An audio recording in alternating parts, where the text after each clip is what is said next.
মার্কিন যুক্তরাষ্ট্রের আসন্ন নির্বাচনে আর প্রার্থী হচ্ছেন না প্রেসিডেন্ট জো বাইডেন।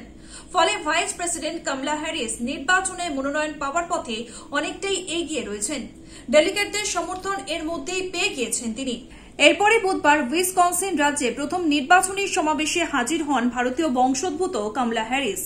সমাবেশে উপস্থিত প্রায় ৩,০০০ দর্শকের উদ্দেশ্যে ভাষণে কড়া ভাষায় প্রতিপক্ষ ডোনাল্ড ট্রাম্পকে আক্রমণ করেন তিনি। নভেম্বরের আসন্ন প্রেসিডেন্ট নির্বাচনকে প্রাক্তন এক কৌশলী এবং দোষী সাব্যস্ত এক আসামির মধ্যে একজনকে বেছে নেবার ভোট বলে চিহ্নিত করেন হ্যারিস। রিপাবলিকান প্রতিপক্ষ ডোনাল্ড ট্রাম্পকে প্রতারকদের সঙ্গে তুলনা করেন তিনি। ডেমোক্র্যাটদের পক্ষে জোরালো প্রচার অভিযানে নেমে ট্রাম্পকে এভাবেই ধরাশায়ী করার চেষ্টা করেন কমলা হ্যারিস। তবে ভাইস প্রেসিডেন্টের এমন মন্তব্যের আগে প্রাক্তন প্রেসিডেন্ট ট্রাম্পও কমলা হ্যারিসকে তীব্র আক্রমণ করে সামাজিক যোগাযোগ মাধ্যমে লেখেন, কমলা যেটাই স্পর্শ করেন সেটাই ধ্বংস হয়ে যায়।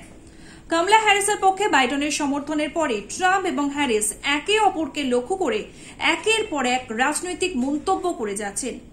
উইসকনসিনের মিলাওয়াকি শহরের একটি হাই স্কুলে বক্তৃতায় হ্যারিস বলেন, ডোনাল্ড ট্রাম্প আমাদের দেশকে পিছনের দিকে নিয়ে যেতে চান। রাজনৈতিক মহলের অনুমান, ভোট যুদ্ধ থেকে বাইডেন সরে দাঁড়ানোয় মার্কিন মূলকের রিপাবলিকান এবং ডেমোক্র্যাটদের মধ্যে নির্বাচনী প্রচার জমজমাট হবে।